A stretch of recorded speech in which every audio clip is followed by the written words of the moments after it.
हाँ जी बी class. Very good evening to all of you.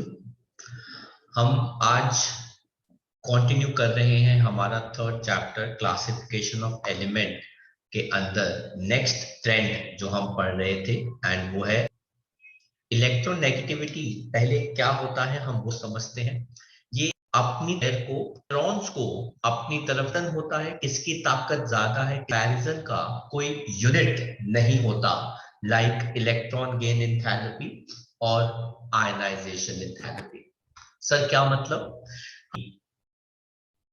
अपने ही क्लोरीन के एटम के साथ शेयर करता है, लेकिन दोनों की ताकत इस इलेक्ट्रॉन बॉन्डेड इलेक्ट्रॉन को खींचने की एक जैसी है। सर क्यों? क्योंकि दोनों ही एटम एक जैसे हैं, इसीलिए ये इलेक्ट्रॉन पेयर, ये जो बॉन्डेड इलेक्ट्रॉन है, ये बीच में ही रहता है। लेकिन अगर यही बॉन्ड हाइड्रोजन और क्लोरीन के बीच में हो, तो एक इलेक्ट्रॉन हाइड्रोजन का, एक इलेक्ट्रॉन किसका, क्लोरीन का, आपस में बॉन्ड बना रहे हैं, कंपाउंड HCl। लेकिन थोड़ी देर के बाद हमको दिखता है कि ये दोनों इलेक्ट्रॉन्स थोड़ा सा क्लोरीन की तरफ शिफ्ट कर जाते हैं। सर क्यों? क्योंकि क्लोरीन की इलेक्ट्रोनेगेटिविटी, क्लोरीन की टेंडेंसी इलेक्ट्रॉन्स को अपनी तरफ खींचने की ज्यादा होती। इस बॉन्ड के अंदर छोटे छोटे चार्जेस दिखाने पड़ते हैं, जिनको हम रिप्रेजेंट करते हैं डेल्टा नेगेटिव चार्ज। ये सर नेगेटिव क्यों आया? क्योंकि ये इलेक्ट्रॉन थोड़ा सा क्लोरीन की तरफ शिफ्ट कर गया। जितना ये बॉन्डेड इलेक्ट्रॉन क्लोरीन की तरफ शिफ्ट करेगा, उतना ही ऑपोजिट चार्ज हाइड्रोजन के ऊपर आ जाता है, जिसको हम कहते हैं डेल्टा पॉजिटिव। डेल्टा का very small amount of charge. तो बेटा इलेक्ट्रोनेगेटिविटी का कॉन्सेप्ट क्या होता है? बॉन्डेड इलेक्ट्रॉन्स को अपनी तरफ, इलेक्ट्रॉन पेयर को अपनी तरफ खींचना। इलेक्ट्रॉन को कौन खींच सकता? या इफेक्टिव न्यूक्लियर चार्ज बेटा क्या होगा, ज्यादा। और ये कॉन्सेप्ट सिर्फ बॉन्ड फ्री इलेक्ट्रॉन के लिए नहीं आता। तो जब कोई बॉन्ड बना होगा, आप तभी ऑब्जर्व कर सकते हो, अदरवाइज नहीं। अगर एटम एक जैसे हैं तो इलेक्ट्रोनेगेटिविटी का कोई फर्क नहीं पड़ता। इलेक्ट्रोनेगेटिविटी तभी आती है जब एटम्स, बॉन्डेड एटम्स अलग अलग होते हैं। तो कॉन्सेप्ट क्या कहता है? कौन कौन से फैक्टर्स पर इलेक्ट्रॉन खींचने की टेंडेंसी डिपेंड करती है? सबसे पहले आ गया एटम का साइज। अगर साइज बड़ा है एटम का, तो उसके ऊपर फोर्स ऑफ अट्रैक्शन कम होगा, इसलिए वो इलेक्ट्रॉन्स को अपनी तरफ नहीं खींच पाएगा। फिर बात आती है न्यूक्लियर चार्ज की। न्यूक्लियर चार्ज अट्रैक्शन, अगर किसी रीजन की वजह से फोर्स ऑफ अट्रैक्शन ज्यादा है, तो वो इजीली बॉन्डेड इलेक्ट्रॉन्स को पुल कर देगा, इसीलिए इलेक्ट्रोनेगेटिविटी हमारे पास क्या हो जाएगी, ज्यादा हो जाएगी। हाइब्रिडाइजेशन कॉन्सेप्ट अभी हमने नहीं किया, तो आप इस पॉइंट को रहने दीजिए, कट कर दीजिए, इसका कोई अभी फायदा नहीं है, इसको हम बाद में जाके। तो बेटा आगे बढ़ते हैं और देखते हैं इलेक्ट्रोनेगेटिविटी कैसे वेरी करती है इन अ पीरियड। बेटा पीरियड में, तो बेटा लेफ्ट टू राइट मूव करने पर हमने पढ़ा है atomic effective nuclear charge, tendency to pull pair और बॉन्डेड इलेक्ट्रॉन पेयर बेटा क्या कर जाएगी, इंक्रीज। इस वजह से इलेक्ट्रोनेगेटिविटी इन अ पीरियड बेटा क्या कर जाती है, इंक्रीज। तो फास्फोरस से ज्यादा इलेक्ट्रोनेगेटिविटी सल्फर, और सल्फर से ज्यादा इलेक्ट्रोनेगेटिविटी बेटा किसकी होगी, क्लोरीन की। ग्रुप में अगर हम बात करें, तो बेटा ग्रुप में हम कहां मूव करते हैं, down the group. Down the group हमको पता है कि एटॉमिक रेडियस बढ़ता है, इस वजह से इफेक्टिव न्यूक्लियर चार्ज बेटा क्या हो जाएगा, कम। Therefore tendency to pull bonded electron pair बेटा क्या कर जाएगी, डिक्रीज। हेंस इलेक्ट्रोनेगेटिविटी बेटा क्या कर जाती है, डिक्रीज। तो फ्लोरीन की इलेक्ट्रोनेगेटिविटी सबसे ज्यादा होती है, क्लोरीन की उससे कम, then bromine and then iodine. Overall electronegativity सबसे ज्यादा होती है, उससे कम बेटा किसकी होती है, ऑक्सीजन की। उससे कम बेटा किसकी होती है, नाइट्रोजन की। नाइट्रोजन एंड क्लोरीन ऑलमोस्ट बराबर होते हैं। एंड देन कोई ऐसा एज सच है नहीं हमें जिसकी इलेक्ट्रोनेगेटिविटी याद करनी हो। बेटा आप यूनिट नहीं होता, बट हमारे एक साइंटिस्ट थे पॉली, मेजर करने की, स्केल का मतलब वो नहीं होता बेटा जो सेंटीमीटर मीटर मेजर करता है, एक स्केल बनाने की कोशिश करी कि किसकी इलेक्ट्रोनेगेटिविटी ज्यादा है। तो पॉली स्केल में फ्लोरीन की इलेक्ट्रोनेगेटिविटी की वैल्यू बेटा ऑलमोस्ट कितनी आती है, 4। ऑक्सीजन की इलेक्ट्रोनेगेटिविटी की वैल्यू बेटा कितनी आती है, 3.5। नाइट्रोजन एंड क्लोरीन ऑलमोस्ट बराबर है, वो किस रेंज में आते हैं बेटा, 3 की रेंज में आते हैं। तो usually in terms of electronegativity यही 4-5 एलिमेंट्स हैं जिनकी आपको जरूरत पड़ेगी पहचानने की। पर उसमें से भी आपको मैंने अच्छी खासी रेंज बता दी कि ये 3 एलिमेंट्स इलेक्ट्रोनेगेटिविटी की लिस्ट में हाईएस्ट लेवल पर रहते हैं। हाइड्रोजन इनसे बहुत बेटा कौन होते हैं, मेटल्स, उनमें इलेक्ट्रोनेगेटिविटी ऑलमोस्ट ना के बराबर होती है। तो इलेक्ट्रोनेगेटिविटी एक तरह से नॉन मेटल की प्रॉपर्टी है जब वो किसी के साथ क्या बनाता है, बॉन्ड बनाता है। तो बेटा एक्टिविटी का ट्रेंड से ज्यादा, उससे कम क्लोरीन, उससे कम।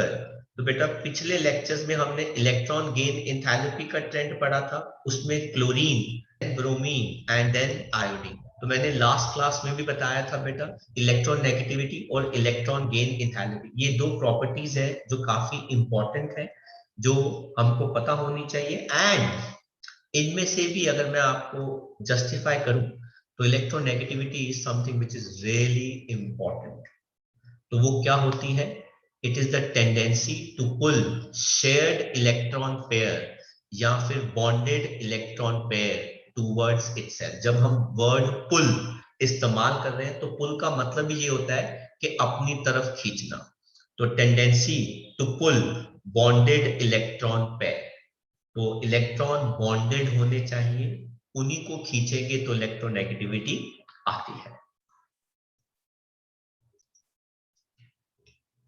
नेक्स्ट देखते हैं बेटा इंपॉर्टेंट पॉइंट्स इसी से ही एसोसिएटेड, वो क्या है बेटा, कहता है एल्कली मेटल्स। ऑब्वियसली बात है, मेटल हैलोजेंस की बेटा वैल्यू क्या होती है, मैक्सिमम होती है। नोबल गैसेस की तो इलेक्ट्रोनेगेटिविटी होती ही नहीं बिल्कुल भी, क्योंकि वो किसी से कभी भी बॉन्डेड एटम्स अगर एक वो क्या होते हैं शेयर करते हैं। और अगर दोनों के बीच में इलेक्ट्रोनेगेटिविटी का डिफरेंस बेटा बहुत ज्यादा होता है तो वो कौन सा बॉन्ड बनाते हैं, आयनिक, मतलब इलेक्ट्रॉन इसके अंदर बेटा क्या हो, जैसे बेटा HCl। HCl के अंदर क्लोरीन डेल्टा नेगेटिव है, हाइड्रोजन डेल्टा पॉजिटिव है, लेकिन NaCl के अंदर क्लोरीन -1 है और सोडियम +1 है। तो NaCl आयनिक है, इलेक्ट्रोनेगेटिविटी का डिफरेंस बहुत ज्यादा है। HCl कोवैलेंट है क्योंकि इलेक्ट्रोनेगेटिविटी का डिफरेंस कम है। जितना ज्यादा इलेक्ट्रोनेगेटिविटी होगी एक एलिमेंट की, वो उतना ज्यादा नॉन मेटालिक होगा, और जितनी ज्यादा इलेक्ट्रोनेगेटिविटी कम होगी उतना ज्यादा बेटा वो क्या होगा, मेटालिक होगा।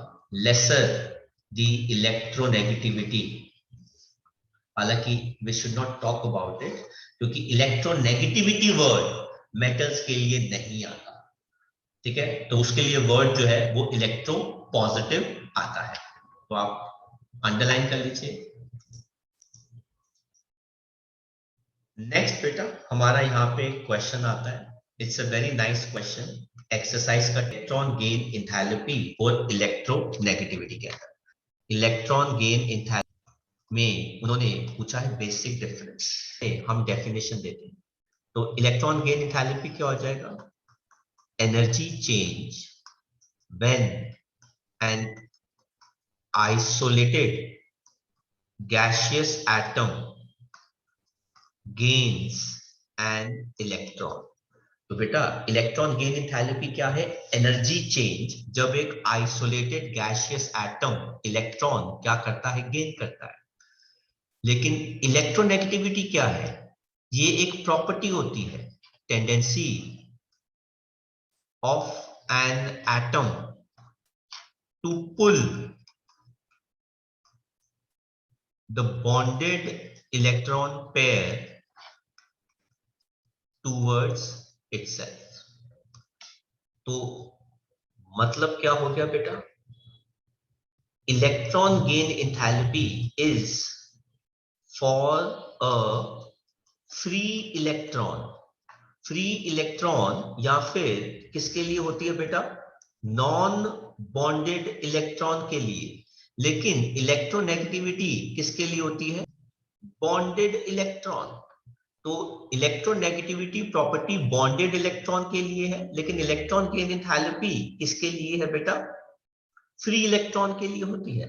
इसका एसआई यूनिट बेटा क्या होता है? किलो जूल पर मोल। और बेटा इसका कोई भी यूनिट नहीं होता। ये तीन मेन डिफरेंसेस आते हैं electron gain enthalpy and electronegativity के बीच में। नेक्स्ट देखते हैं बेटा हमारा अगला ट्रेंड। ये हमने पहले भी किया हुआ है बेटा, पर हम इसको एक बार अच्छे से कर रहे हैं। नाम क्या है? मेटालिक कैरेक्टर या रिएक्टिविटी।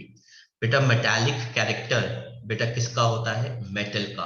क्या होता है? इलेक्ट्रॉन लूज करना। ठीक है, उतना मेटालिक, इस वजह से उतना रिएक्टिव मेटल होता है।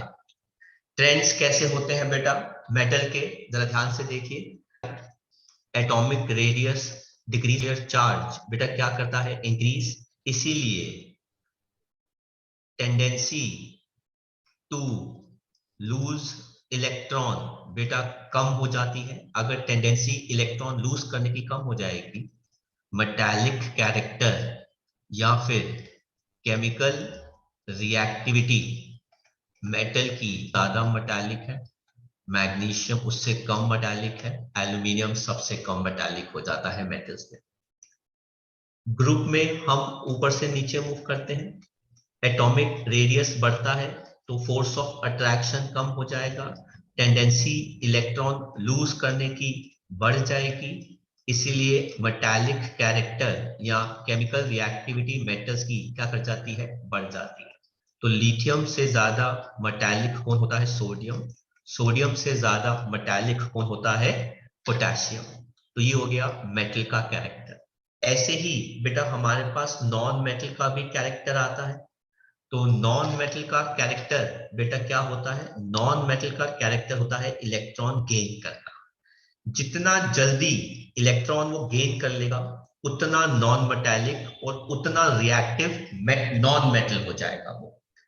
तो देखते हैं बेटा पीरियड में और ग्रुप में कैसे होता है बेटा। अब आप जानते हैं कि बेटा पीरियड में हम लेफ्ट टू राइट मूव करते हैं, और लेफ्ट टू राइट मूव करने पर एटम का रेडियस कम होता है, क्योंकि इफेक्टिव न्यूक्लियर चार्ज बेटा क्या कर रहा होता है? इंक्रीज। इसीलिए lose electron left to right बेटा क्या कर जाती है? Sorry, gain not lose. बेटा गेन इलेक्ट्रॉन बेटा क्या कर जाती है? इंक्रीज। इसीलिए नॉन मेटालिक कैरेक्टर या केमिकल रिएक्टिविटी नॉन मेटल्स की क्या कर जाती है? बढ़ जाती है। तो फॉस्फोरस का नॉन मेटालिक कौन हो गया? क्लोरीन। लेकिन बेटा ग्रुप में हम कहा मूव करते हैं? Down the group. जहां पे साइज एटम का बढ़ रहा है तो फोर्स ऑफ अट्रैक्शन एटम का बेटा क्या हो जाएगा? कम। तो टेंडेंसी क्या हो जाती है? कम। इस वजह से नॉन मेटालिक कैरेक्टर या केमिकल रिएक्टिविटी नॉन मेटल की बेटा क्या हो जाती है? कम। इसीलिए then bromine and then iodine. तो आप इन ट्रेंड्स को भी कॉपी कर सकते हैं। तो बेटा हमारे मेन ट्रेंड्स इसमें सारे खत्म हो जाते हैं, और अगला जो हमारा इसमें एक बहुत छोटा सा टॉपिक आता है towards the end of the chapter, that is diagonal relationship. अगर बेटा हम सेकंड पीरियड के एलिमेंट्स देखें, तो बेटा लिथियम के बाद बेटा कौन आता है? बेरिलियम के बाद बोरॉन के बाद कार्बन। थर्ड पीरियड में देखें बेटा, सोडियम के बाद मैग्नीशियम के बाद एल्यूमिनियम के बाद सिलिकॉन। तो बेटा जब हम ऊपर से नीचे इंक्रीज करता है, और जब हम लेफ्ट टू राइट मूव करते हैं, साइज बेटा क्या कर जाता है? डिक्रीज। मतलब ऊपर से नीचे गए तो साइज डिक्रीज कर जाता है, जिसकी वजह से लिथियम का एटॉमिक साइज कुछ हद तक मैग्नीशियम के जैसा आ जाता है, बेरिलियम का एटॉमिक साइज कुछ हद तक एल्यूमिनियम के जैसा आ जाता है, बोरॉन का एटॉमिक साइज कुछ हद तक सिलिकॉन के जैसा आ जाता है। इस एटॉमिक साइज सिमिलैरिटी को हम कहते हैं बेटा डायगोनल। एक ग्रुप का लेफ्ट साइड वाला similar property element to its right diagonally placed, जिस रिलेशनशिप को बेटा हम क्या कहते हैं? Diagonal relationship. तो बेटा बड़ा तरीका बड़ा बैलेंस्ड है कि ऊपर से नीचे जाओ साइज इंक्रीज कर रहा है, और लेफ्ट टू राइट जाओ साइज क्या कर रहा है? डिक्रीज, जिसकी वजह से बेटा डायगोनल सिमिलैरिटी आ जाती है। तो बेटा इनकी वजह से इनके आयनिक रेडियाई भी बेटा क्या होते हैं? सिमिलर होते हैं, और इनका चार्ज अपॉन रेडियस का रेशियो बेटा, चार्ज उनका क्या है? x n positive divided by atom का रेशियो रेडियाई, उसका जो बेटा हम रेशियो निकालते हैं वो भी ऑलमोस्ट बराबर आता है।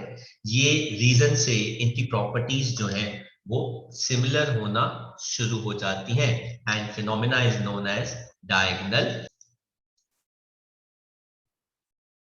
तो बेटा यहाँ पर हमारा ये चैप्टर खत्म हो जाता है। अब हमारे पास कुछ क्वेश्चन आंसर्स बचे हैं इस चैप्टर के डिस्कस करने वाले, जो हम आपके साथ डिस्कस कर रहे हैं। कहते हैं एक्सरसाइज का 23 की इलेक्ट्रोनेगेटिविटी नाइट्रोजन की पॉली स्केल पर 3 है इन ऑल नाइट्रोजन कंपाउंड्स। तो पॉली के स्केल पर अगर हम बेटा किसी एलिमेंट की इलेक्ट्रोनेगेटिविटी को मार्क करते हैं, कोई भी नंबर, कितनी वैल्यू बता रहा है विद रिस्पेक्ट टू नाइट्रोजन? 3। इसका मतलब क्या होता है बेटा? It means nitrogen its compound pulls the bonded electron towards itself with same strength। मतलब अगर पॉली स्केल पर नाइट्रोजन की इलेक्ट्रोनेगेटिविटी 3 है सब कंपाउंड्स में नाइट्रोजन के, तो इसका मतलब ये होता है कि नाइट्रोजन अपने हर कंपाउंड के अंदर बॉन्डेड इलेक्ट्रॉन्स को उतनी ही ताकत से खींचता है अपनी तरफ। तो बेटा which is actually not correct. Sir क्यों? Electronegativity of other atom is also taken into consideration। तो बेटा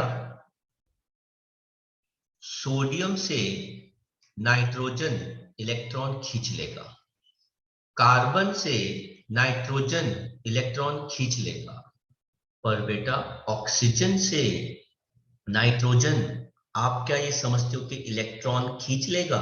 तो रॉन्ग बेटा, ऑक्सीजन की इलेक्ट्रोनेगेटिविटी ज्यादा होती है, इसलिए एक्चुअली में ऑक्सीजन नाइट्रोजन का इलेक्ट्रॉन भी अपनी तरफ क्या कर लेगा बेटा, खींच लेगा। तो ये मत देखो कि नाइट्रोजन की इलेक्ट्रोनेगेटिविटी कितनी है, सामने वाले एलिमेंट की भी इलेक्ट्रोनेगेटिविटी हमें देखनी पड़ती है, जिससे हमें ये पता चलता है कि एक एलिमेंट की ताकत बॉन्डेड इलेक्ट्रॉन को खींचने की अपनी तरफ अलग अलग होती है अलग अलग एलिमेंट से। इसलिए हम पॉली स्केल को इतनी इंपॉर्टेंस नहीं देते।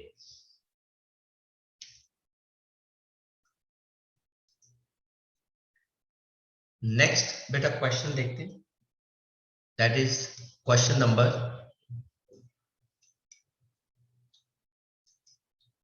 24 एंड देन हम बेटा बात करेंगे क्वेश्चन नंबर 28 की। 24th क्वेश्चन बेटा क्या कहता है, describe the theory associated with the radius of an atom as it gains electron। तो बेटा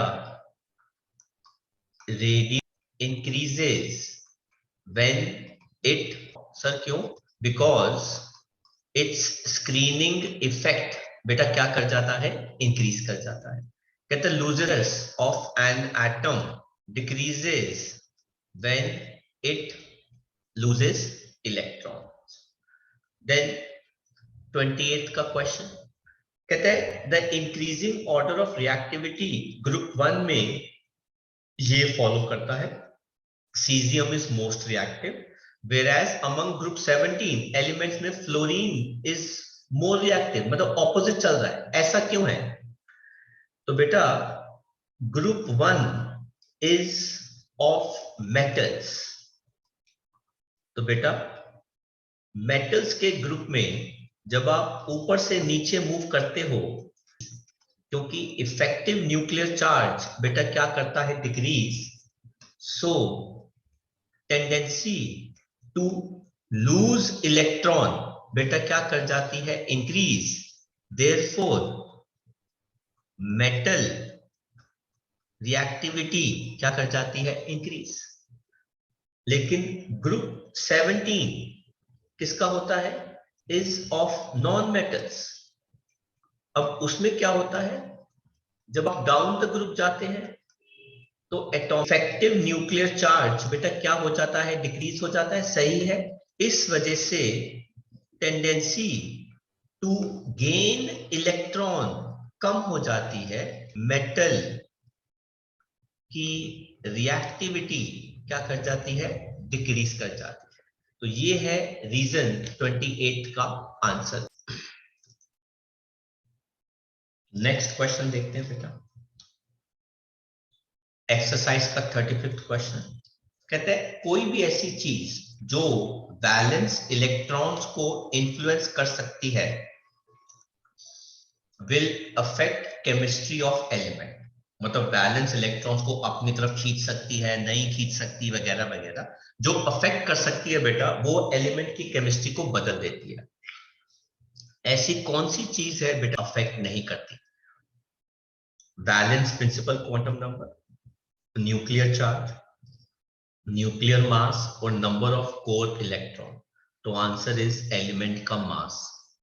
एलिमेंट का मास का कोई लेना देना नहीं होता वैलेंस इलेक्ट्रॉन्स के ऊपर, तो इस वजह से it is only nuclear mass which will not affect the chemistry of valence shell। तो 35th का ऑप्शन क्या बन गया बेटा, सी बन गया। नेक्स्ट बेटा क्वेश्चन देखते हैं, कहते हैं फर्स्ट आयनाइजेशन एंथैल्पी और second ionisation enthalpy kilo joule पर मोल्स के अंदर, और इलेक्ट्रॉन गेन एंथैल्पी कुछ एलिमेंट्स की आपको दे रखी है। ये है वो एलिमेंट्स बेटा। This question is very very important and I can bet you कि आप में से स्कूल में जिन जिन के बेटा एग्जाम होंगे, टेस्ट होंगे, मेजॉरिटी ऑफ द केसेस के अंदर ये वाला क्वेश्चन जरूर आएगा। पूरा नहीं आएगा तो थोड़ा सा पोर्शन आ जाएगा, पर वन वे और दी अदर आएगा जरूर। अब देखो हमारे को बेटा इसके अंदर 6 एलिमेंट दे रखे हैं। इन 6 एलिमेंट्स की IE1 दे रखी है, आयोनाइजेशन एंथैल्पी 1।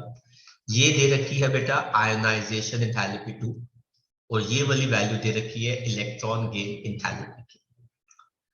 चलो आओ पहले पहचानते हैं कि कौन सा एलिमेंट कैसा हो सकता है। याद रखना एल्कली मेटल जो होता है उनकी लोएस्ट IE1 होती है। याद रखना एल्कलाइन मेटल की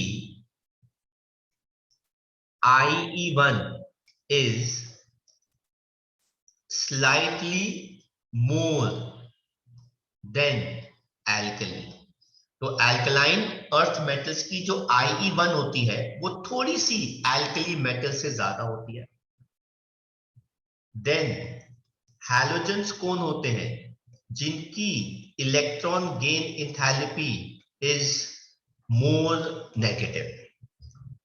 और याद रखना नोबल गैस कौन होती हैं जिनकी electron gain enthalpy is what positive. इन सब में से इलेक्ट्रॉन गेन एंथैल्पी पॉजिटिव किसकी है बेटा? फिफ्थ एलिमेंट, इसीलिए वो एलिमेंट कौन है बेटा? Noble gas. इन सब में से इलेक्ट्रॉन गेन एंथैल्पी सबसे ज्यादा नेगेटिव किसकी है? इस एलिमेंट की। तो बेटा ये कौन हो गया? हैलोजन। सबसे कम IE1 इसमें से देखो बेटा किसकी है? इसकी। तो ये हो गया एल्कली मेटल। और इससे ज्यादा IE2 जो है वो इसकी आ गई। तो बेटा ये वाला एलिमेंट कौन हो गया? Alkaline earth metal. तो जब हम ये प्रॉपर्टीज पढ़ रहे थे तब मैंने आपको ये मार्किंग कराई थी कि कैसे पहचानते हैं कि एल्कली मेटल कौन है, एल्कलाइन अर्थ मेटल कौन है, and so on. Now let us answer these questions. पहला कहता है लीस्ट रिएक्टिव एलिमेंट, ऐसा एलिमेंट जो बिल्कुल भी रिएक्ट नहीं करता। तो बेटा वो कौन होगा? Noble gas. तो आंसर क्या हो जाएगा? फिफ्थ। मोस्ट है एल्कली, क्योंकि मेटल पूछा है तो बेटा वो ऑप्शन क्या हो जाएगी बेटा? Second. Most reactive non metals बेटा कौन होते हैं? हैलोजेंस। तो बेटा ऑप्शन हमारे पास क्या हो जाएगी? Third. Least reactive non metal, तो बेटा अब यही दोनों बच गए, ठीक है। और इनमें से नॉन मेटल कौन है? नॉन मेटल्स की EGE जो है वो काफी ज्यादा नेगेटिव होती है। तो बेटा ऑप्शन क्या आ जाएगी? फोर्थ। जो हैलोजन से जिनकी EGE कम होगी वो कौन होंगे बेटा? नॉन मेटल्स होंगे। फिर E कहता है मेटल जो एक बाइनरी कंपाउंड बना सकता है। बाइनरी का मतलब है वो 2 इलेक्ट्रॉन लूज कर सकता है, MX2, जहां पे X क्या होगा बेटा? हैलोजन। वो 2 इलेक्ट्रॉन लूज करने वाले कौन होते हैं? एल्कलाइन। तो ऑप्शन क्या हो गई? 1। एंड लास्ट क्वेश्चन क्या कहता है? मेटल जो एक ही कंपाउंड बनाएगा जिसका +1 स्टेट होगा। तो ये ऑप्शन भी किसकी आएगी बेटा? एल्कली की। ऑप्शन क्या हो गया? 2। तो सबके आंसर्स हमने।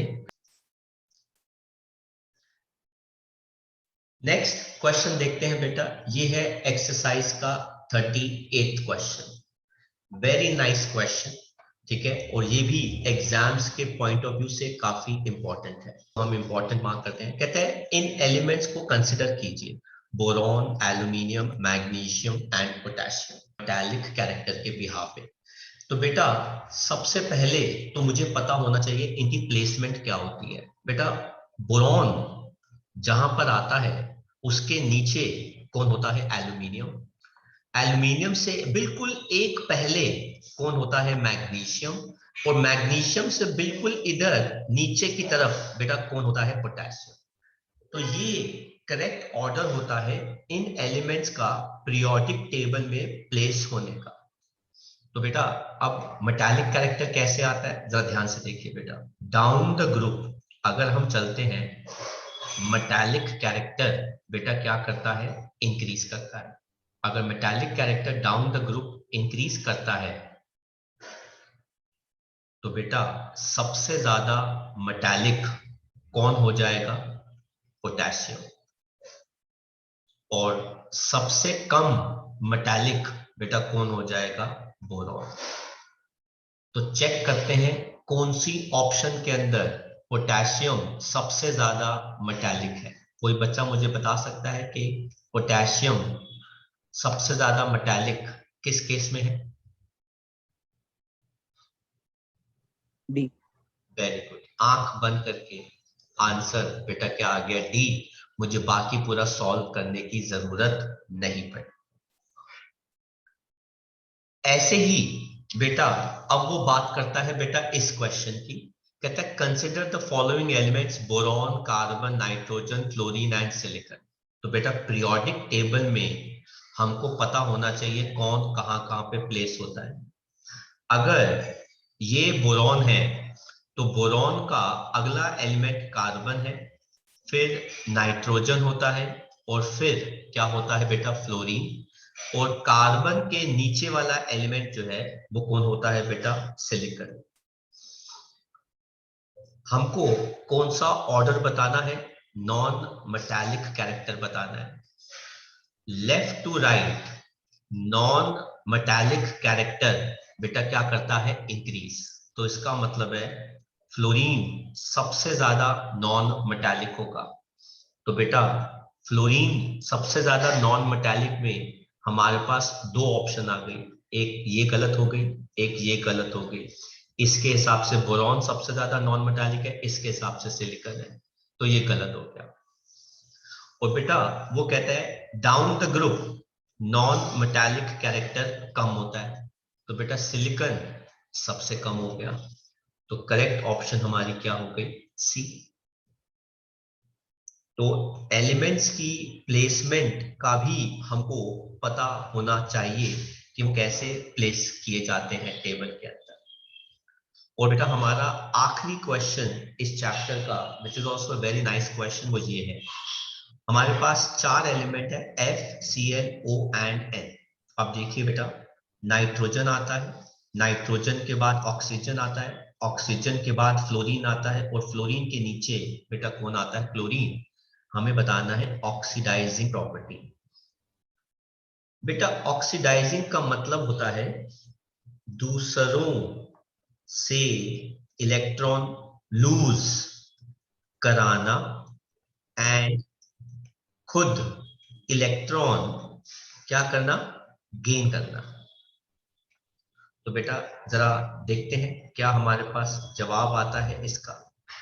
बेटा लेफ्ट टू राइट अगर हम मूव करते हैं, इलेक्ट्रॉन गेन करना बेटा क्या करता है? इंक्रीज करता है। लेफ्ट टू राइट जब हम मूव करते हैं, इलेक्ट्रॉन गेन करना इंक्रीज करता है। इसका मतलब हो गया बेटा नाइट्रोजन की टेंडेंसी सबसे कम है इलेक्ट्रॉन गेन करने। तो बेटा ये वाली ऑप्शन जो है हमारी बाहर हो गई।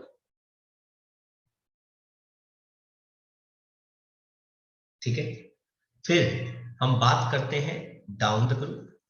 डाउन द ग्रुप अगर हम मूव करते हैं बेटा तो इलेक्ट्रॉन गेन करने की टेंडेंसी बेटा क्या कर जाती है? डिक्रीज कर जाती है।